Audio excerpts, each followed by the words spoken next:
ಎಲ್ಲರಿಗೂ ನಮಸ್ಕಾರ. ಇವತ್ತೊಂದು ರುಚಿಯಾದ ಮೃದುವಾದ ದೋಸೆ ಮಾಡೋದನ್ನು ತೋರಿಸ್ತಾ ಇದ್ದೇನೆ. ಹಾಗೆ ಅದಕ್ಕೆ ಒಂದು ಬೆಸ್ಟ್ ಚಟ್ನಿಯನ್ನು ಕೂಡ ಮಾಡಿ ತೋರಿಸ್ತಾ ಇದ್ದೇನೆ. ದೋಸೆ ನೋಡಿ ಎಷ್ಟು ಮೆತ್ತಗಾಗಿ ಎಷ್ಟು ಚೆನ್ನಾಗಿ ಆಗಿದೆ ನೋಡಿ. ಹಾಗೆ ರುಚಿ ಕೂಡ ತುಂಬಾ ಚೆನ್ನಾಗಿರ್ತದೆ. ಮೊದಲಿಗೆ ಒಂದು ಪಾತ್ರೆಯಲ್ಲಿ 2 ಕಪ್ ಆಗುವಷ್ಟು ಅಕ್ಕಿಯನ್ನು ಹಾಕ್ಕೊಳ್ಬೇಕು. ನಾನಿಲ್ಲಿ ರೇಷನ್ ಅಕ್ಕಿಯನ್ನು ಹಾಕ್ಕೊಳ್ತಾ ಇರೋದು. ದೋಸೆ ಅಕ್ಕಿ ಯಾವುದು ನೀವು ಹಾಕ್ಕೊಂಡ್ರೂ ಆಗ್ತದೆ. ಹಾಗೆ ಅದಕ್ಕೆ 2 ಚಮಚ ಆಗುವಷ್ಟು ಮೆಂತ್ಯಕಾಳನ್ನು ಹಾಕ್ಕೊಳ್ಬೇಕು.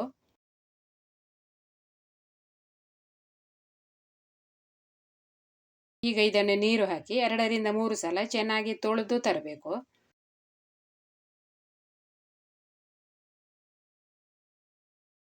ತೊಳೆದು ತಂದಿದ್ದೇನೆ. ಈಗ ಇದಕ್ಕೆ ನೀರು ಹಾಕಿ ಇದನ್ನು ನೆನೆಲಿಕ್ಕೆ ಇಡಬೇಕು. 4 ರಿಂದ 5 ಗಂಟೆ ನೆನೆಸಿದರೆ ಸಾಕಾಗ್ತದೆ. ಈಗ ಒಂದು ಮುಚ್ಚಳ ಮುಚ್ಚಿಟ್ಟು ನೆನೆಲಿಕ್ಕೆ ಬಿಡುವ. 5 ಗಂಟೆ ಆದಮೇಲೆ ಅಕ್ಕಿ ಚೆನ್ನಾಗಿ ನೆನೆದಿದೆ. ಈಗ ಇದನ್ನು ರುಬ್ಬಬೇಕು. ರುಬ್ಬುವ ಮೊದಲು ಒಂದು ಮಗ್ಗೆಕಾಯಿಯನ್ನು ತಗೊಂಡಿದ್ದೇನೆ. ಮಗ್ಗೆಕಾಯಿಯ ಸಿಪ್ಪೆ ತೆಗೆದು ಒಳಗಿನ ಬೀಜ ಎಲ್ಲ ತಿರುಳೆಲ್ಲ ತೆಗೆದು ತುರಿದು ತಗೊಳ್ಬೇಕು. ಇದಕ್ಕೆ ಮಂಗಳೂರು ಸೌತೆಕಾಯಿ ಅಂತಲೇ ಹೇಳ್ತಾರೆ. ಈಗ ಇದರದ್ದು ಸಿಪ್ಪೆ ತೆಗೆದುಕೊಳ್ಬೇಕು. 2 ಕಪ್ ಅಕ್ಕಿಗೆ 2 ಕಪ್ ಆಗುವಷ್ಟು ಮಂಗಳೂರು ಸೌತೆಕಾಯಿಯದ್ದು ತುಂಡು ಬೇಕಾಗ್ತದೆ.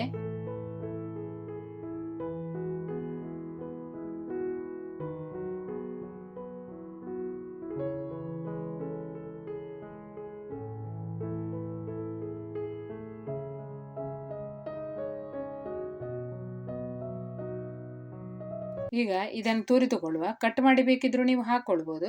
ಕಟ್ ಮಾಡಿ ಹಾಕಿದರೆ ಅದು ಸರಿಯಾಗಿ ರುಬ್ಲಿಕ್ಕೆ ಆಗೋದಿಲ್ಲ ನೋಡಿ. ಸಣ್ಣ ಸಣ್ಣ ತುಂಡು ಉಳಿತದೆ. ಸಣ್ಣಗೇನು ತುರಿದುಕೊಳ್ಬೇಕಾಗಿಲ್ಲ, ರುಬ್ಬೋದಿದೆಲ್ಲ. ಹಾಗಾಗಿ ಸ್ವಲ್ಪ ದೊಡ್ಡಕ್ಕೆ ತುರಿದುಕೊಂಡ್ರೆ ಆಗ್ತದೆ. 2 ಕಪ್ ಆಗುವಷ್ಟಾದರೂ ಸೌತೆಕಾಯಿ ತುರಿಬೇಕಾಗ್ತದೆ. ಜಾಸ್ತಿ ಹಾಕಿದರೆ ತೊಂದರೆ ಇಲ್ಲ, ಮೆತ್ತಗಾಗಿ ಆಗ್ತದೆ. ಹಾಗಿದ್ರೆ ಕಡಿಮೆ ಹಾಕಿದರೆ ಸ್ವಲ್ಪ ದೋಸೆ ಗಟ್ಟಿ ಆಗ್ಬೋದು. ಇದಕ್ಕೆ ನಾವು ಅವಲಕ್ಕಿಯನ್ನು ಹಾಕೋದಿಲ್ಲ ನೋಡಿ. ಹಾಗಾಗಿ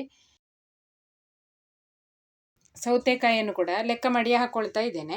2 ಕಪ್ ಅಕ್ಕಿ ತಗೊಂಡಿದ್ರೆ 2 ಕಪ್ ಆಗುವಷ್ಟು ಸೌತೆಕಾಯಿಯನ್ನು ಹಾಕ್ಕೊಳ್ಬೇಕು. ಈಗ ಅದರ ಜೊತೆಯಲ್ಲೇ ನಾನು ಅಕ್ಕಿ ಹಾಕಿ ಕೂಡ ರುಬ್ಬಿಕೊಳ್ತಾ ಇದ್ದೇನೆ. ಬೇರೆ ಬೇರೆ ರುಬ್ಬಿಕೊಂಡ್ರೆ ಆಗ್ತದೆ ನೋಡಿ. ಈಗ ರುಬ್ಬುವಾಗ ನಾನು ನೀರು ಹಾಕಿ ರುಬ್ತಾ ಇಲ್ಲ, ಹಾಗೆ ರುಬ್ತಾ ಇದ್ದೇನೆ. ಸೌತೆಕಾಯಿಯಿಂದ ರುಬ್ಬುವಾಗ ನೀರು ಬಿಡ್ತದೆ ನೋಡಿ. ಆಮೇಲೆ ಬೇಕಿದ್ರೆ ಸ್ವಲ್ಪ ನೀರು ಹಾಕಿ ರುಬ್ಬಿಕೊಳ್ಬೋದು. ಇಲ್ಲದಿದ್ದರೆ ಹಿಟ್ಟು ತುಂಬಾ ತೆಳ್ಳಗಾಗಿ ಆಗ್ಬೋದು. ರುಬ್ಬಿ ತರಬೇಕು, ನಯವಾಗಿ ರುಬ್ಬಬೇಕು. ಈಗ ನಾನು ರುಬ್ಬಿದ್ದೇನೆ ನೋಡಿ. ಈ ಥರ ನಯವಾಗಿ ರುಬ್ಬಿದ್ರೆ ಆಯಿತು. ಈಗ ಇದನ್ನೊಂದು ಪಾತ್ರೆಯಲ್ಲಿ ತೆಗೆದುಕೊಳ್ಬೇಕು. ನಾನೀಗ 2 ಸಲ ರುಬ್ಬಿದ್ದೇನೆ. ಮಿಕ್ಸಿಯಲ್ಲಿ ಹಾಕಿ ರುಬ್ಬಿದ್ದಲ್ಲ, ಹಾಗಾಗಿ 2 ಸಲ ರುಬ್ಬಿದ್ದೇನೆ.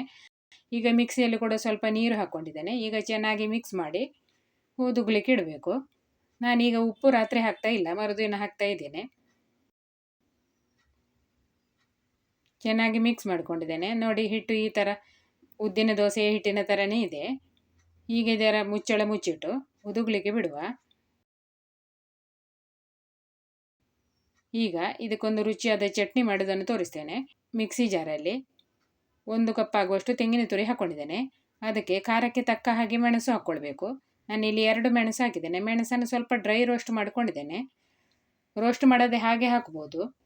ಹಾಗೆ ಒಂದು ಈರುಳ್ಳಿಯನ್ನು ಕಟ್ ಮಾಡಿ ಹಾಕ್ಕೊಳ್ತಾ ಇದ್ದೇನೆ. ನಾನು ಇದಕ್ಕೆ ಈರುಳ್ಳಿ ಚಟ್ನಿ ಮಾಡ್ಕೊಳ್ತಾ ಇದ್ದೇನೆ. ನೀವು ಶುಂಠಿ ಚಟ್ನಿ ಬೇಕಿದ್ರೂ ಮಾಡ್ಬೋದು. ಈರುಳ್ಳಿ ಚಟ್ನಿ ಈ ಸೌತೆಕಾಯಿ ದೋಸೆಗೆ ತುಂಬಾ ಚೆನ್ನಾಗಿ ಆಗ್ತದೆ. ಈಗ ಇದಕ್ಕೆ ಒಂದು ಸಣ್ಣದೊಂದು ಹುಣಸೆ ಹುಳಿ ಹಾಕ್ಕೊಂಡು ಸ್ವಲ್ಪ ಉಪ್ಪು ಹಾಕ್ಕೊಂಡು ಸ್ವಲ್ಪ ನೀರು ಹಾಕಿ ರುಬ್ಬಿಕೊಳ್ಬೇಕು. ಈಗ ರುಬ್ಬಿ ತಂದಿದ್ದೇನೆ ನೋಡಿ. ರುಬ್ಬಿದ ಚಟ್ನಿಯನ್ನು ಒಂದು ಪಾತ್ರೆಯಲ್ಲಿ ತೆಗೆಯುವ. ಈಗ ಇದನ್ನು ಚೆನ್ನಾಗಿ ಮಿಕ್ಸ್ ಮಾಡ್ಕೊಳ್ಬೇಕು. ಚಟ್ನಿ ನೋಡಿ ಈ ಥರ ದಪ್ಪ ಇದೆ. ಬೇಕಿದ್ರೆ ತೆಳ್ಳಗೆ ಚಟ್ನಿ ಮಾಡ್ಕೊಳ್ಬೋದು. ದೋಸೆಗೆ ಈ ಥರ ದಪ್ಪ ಚಟ್ನಿನೇ ಚೆನ್ನಾಗಿ ಆಗ್ತದೆ. ಈಗ ಇದಕ್ಕೊಂದು ಬೇಕಿದ್ರೆ ಒಗ್ಗರಣೆ ಹಾಕ್ಬೋದು. ನಾನು ಒಗ್ಗರಣೆ ಹಾಕ್ತಾ ಇಲ್ಲ.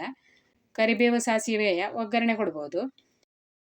ಮರುದಿನ ಬೆಳಿಗ್ಗೆ ದೋಸೆ ಹಿಟ್ಟು ಚೆನ್ನಾಗಿ ಉಬ್ಬಿರ್ತದೆ. ಈಗ ಇದನ್ನು ಚೆನ್ನಾಗಿ ಮಿಕ್ಸ್ ಮಾಡ್ಕೊಳ್ಬೇಕು. ಇದಕ್ಕೆ ರುಚಿಗೆ ತಕ್ಕಷ್ಟು ಉಪ್ಪು ಹಾಕ್ಕೊಳ್ಬೇಕು. ಹಾಗೆ ಒಂದು ಸ್ವಲ್ಪ ಬೆಲ್ಲವನ್ನು ಹಾಕ್ಕೊಳ್ತಾ ಇದ್ದೇನೆ. ಬೆಲ್ಲ ನಿಮಗೆ ಬೇಕಿದ್ರೆ ಮಾತ್ರ ಹಾಕ್ಕೊಳ್ಳಿ. ಸೌತೆಕಾಯಿ ದೋಸೆಗೆ ಸ್ವಲ್ಪ ಬೆಲ್ಲ ಹಾಕಿದರೆ ರುಚಿ ಚೆನ್ನಾಗಿರ್ತದೆ. ಬೇಕಿದ್ರೆ ಮಾತ್ರ ಹಾಕ್ಕೊಳ್ಬೋದು. ಒಂದು 2 ಚಮಚ ಆಗುವಷ್ಟು ಬೆಲ್ಲ ಹಾಕಿದರೂ ಸಾಕಾಗ್ತದೆ. ಒಂದು 1/4 ಕಪ್ ಆಗುವಷ್ಟು ತಗೊಂಡಿದ್ದೇನೆ ನೋಡಿ. ಜಾಸ್ತಿ ಬೆಲ್ಲ ಹಾಕ್ತಾ ಇಲ್ಲ. ನಮಗೆ ಇಲ್ಲಿ ಬೆಲ್ಲ ಹಾಕಿ ಮಾಡಿದರೆ ಮಕ್ಕಳಿಗೆಲ್ಲ ಇಷ್ಟ ಆಗ್ತದೆ ನೋಡಿ. ಅದಕ್ಕಾಗಿ ಸ್ವಲ್ಪ ಬೆಲ್ಲ ಹಾಕ್ಕೊಳ್ತಾ ಇದ್ದೇನೆ.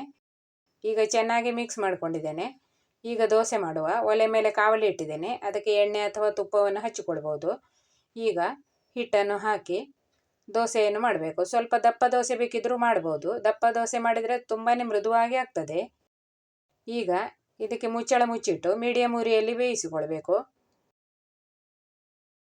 2 ನಿಮಿಷ ಆದಮೇಲೆ ಮುಚ್ಚಳ ತೆಗೆದು ಇದಕ್ಕೆ ಬೇಕಿದ್ರೆ ಮತ್ತೆ ಒಂದು ಸ್ವಲ್ಪ ತುಪ್ಪ ಹಾಕ್ಕೊಳ್ಬೋದು. ತುಪ್ಪ ಹಾಕೋದ್ರಿಂದ ಮಗ್ಗೆಕಾಯಿ ದೋಸೆಗೆ ರುಚಿ ಚೆನ್ನಾಗಿರ್ತದೆ. ಈಗ ಇದನ್ನು ತೆಗೆಯುವ. ಬೇಕಿದ್ರೆ ಮಗುಚಿ ಹಾಕಿ ಕೂಡ ಬೇಯಿಸ್ಕೊಳ್ಬೋದು ಅಥವಾ ಹಾಗೆ ತೆಗೆದ್ರೂ ಆಗ್ತದೆ. ಈಗ ರುಚಿಯಾದ ಮಗ್ಗೆಕಾಯಿ ದೋಸೆ ರೆಡಿ ಆಯಿತು ನೋಡಿ. ತುಂಬ ಚೆನ್ನಾಗಿ ಆಗ್ತದೆ. ವಿಡಿಯೋ ಇಷ್ಟ ಆದರೆ ಒಂದು ಲೈಕ್ ಮಾಡಿ. ಚಾನೆಲನ್ನು ಸಬ್ಸ್ಕ್ರೈಬ್ ಮಾಡದವರು ಸಬ್ಸ್ಕ್ರೈಬ್ ಮಾಡ್ಕೊಳ್ಳಿ. ನಿಮ್ಮ ಅನಿಸಿಕೆಯನ್ನು ಕಮೆಂಟಲ್ಲಿ ತಿಳಿಸಿ. ವಿಡಿಯೋ ನೋಡಿದ ಎಲ್ಲರಿಗೂ ಧನ್ಯವಾದಗಳು.